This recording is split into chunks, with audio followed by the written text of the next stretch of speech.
Muppy, have you noticed there's something on your face? Huh?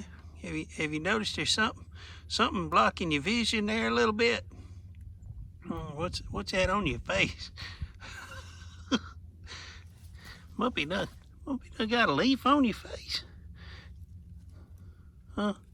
You didn't even notice that's on there?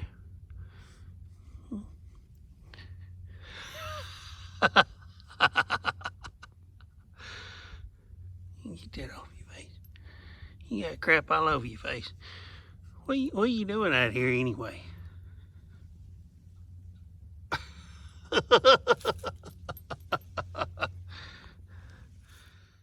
Hello friends and family of YouTube. Well, I got a little bit of a variety show going on for you today. There's a little bit of everything in here, and first off, I apologize for not putting out a video for a little while, but I've been pretty busy around here. So matter of fact, I can show you right here in this video what I have been up to. So here we go. I want to show y'all a sight that I see a lot, but may be rare in your area. These are two hawks up in this tree. Those birds are huge. I hate that I was zoomed in so close you didn't get to see it fly off. But anyway, man, those things are big as chickens. Maybe a little bigger. Boy, they are vicious too. And they're protected by the wildlife and game or whatever organization it is. Illegal to shoot them or kill them or hunt them or whatever, which is great. They're good to keep away snakes, and I was hoping he'd fly off. Anyway, they're good to keep away snakes and stuff like that.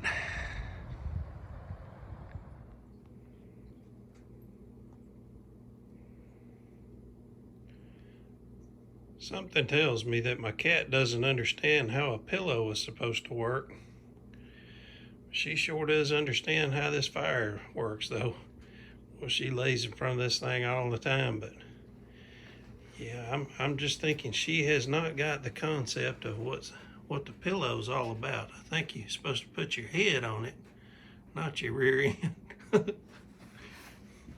Well, she is out. She is out like a light. Kiki girl. Kiki girl. What are you doing? Huh? What are you doing? Is that belly warm? Yep, is that belly warm? Well, it is, ain't it?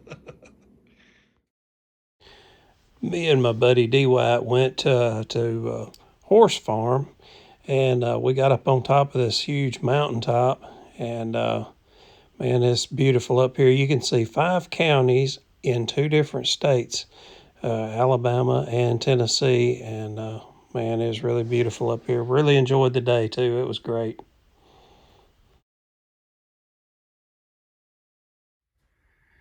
Show y'all what I got going on in my house right now. I am getting some seed starting trays going. I have a total of 9. Got a pretty nice little rack here that I've got up against the window. Gives them good sunlight. I've also got I call it a grow light, and I'll show you what it actually is here in just a minute.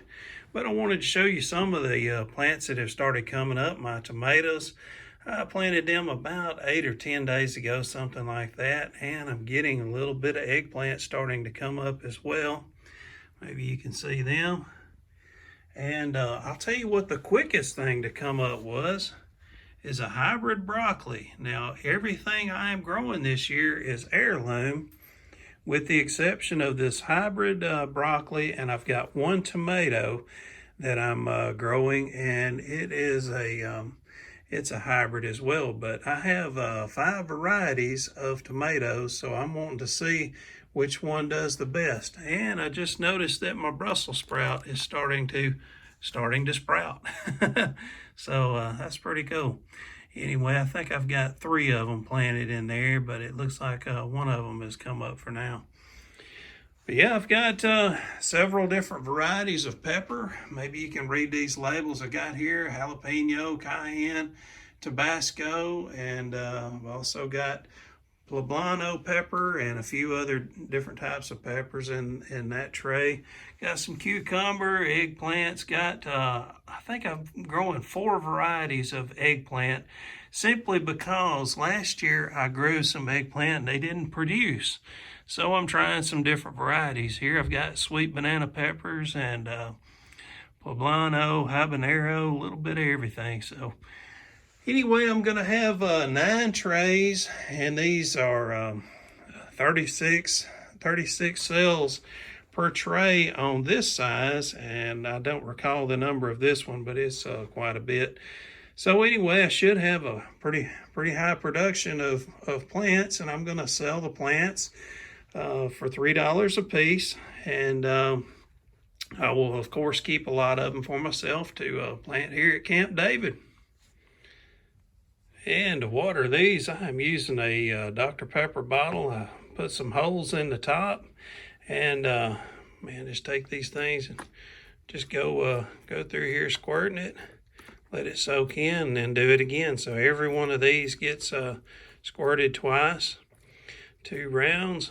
And for those of you wondering why I built a greenhouse this year and why I don't have this stuff going on in the greenhouse, I've actually got a heater going in this room. A lot of these seeds, you have to have the ground soil that they're planted in. Like say these peppers, for instance. For all of these pepper varieties, you really need the soil anywhere from 65 degrees or higher to get them to germinate. Well, they're not going to germinate out there in the greenhouse because right now it is in the 20s outside, and it's going to get down into the teens overnight. So with it getting that cold, I have to put these in the house to get them started. Now, once they start sprouting up a little bit, our temperature should warm up, and once the temperatures warm up outside, excuse me, it'll be about 10 degrees warmer inside the greenhouse. So at that point, I'll be able to move them out there. And as I told you, I have a substitute for a grow light. You see, I've got a 4-foot shop light on here, and I'll show you what this is. This is a just a regular shop light. It's a LED, but if you notice that it has 6,000 lumens, and it's in the closer to the daylight range. You can buy these light fixtures for about $15 at Rural King, and that's where I got these. Or if you were to buy grow lights, they're about 2 to 3 times the price, and they're not as energy efficient. So this only uses 50 watts, so I'm able to run this thing for quite a while. I don't run it 24 hours a day, but I do keep it going quite a long time, probably at about 7 or 8 o'clock at night. And I turned it off, so you can see that it is working for me. Like I said, these Brussels sprouts right here, these popped up in just a matter of, I don't know, it wasn't 3 or 4 days, wasn't very long at all. And of course, these tomatoes here, they've got a little more sunlight over here being closer to the window. But you can see how they're drawn to the window, how they're leaned over. Now, once I bring those out into the greenhouse, they'll straighten up.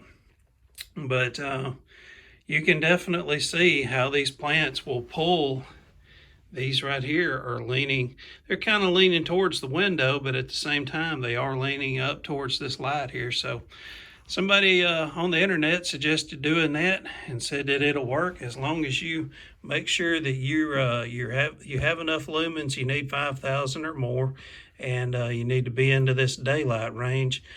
And that's where I'm at, so we're looking good. Well, it just started snowing. Muppy's out here trying to potty. She even leaves cute little tracks. Look at them little tracks she done left behind there.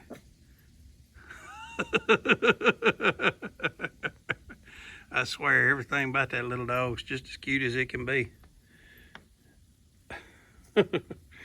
She don't care for the snow too much. It's cold on them little toes. Yeah, it just started snowing here a few minutes ago, and man, I tell you what, it is piling up fast. I don't know if you can tell on the arm rail of that, but we had 10 inches of snow here one time, and I'm going to tell you that is real crazy for us. We don't normally have snow much thicker than 1 inch. When I was a kid, we did have a 4 inch snow, and that was pretty big deal to us. But I guess it's been about 8 years ago we had 10 inches, and man, we didn't know how to act, but we had a lot of fun in it.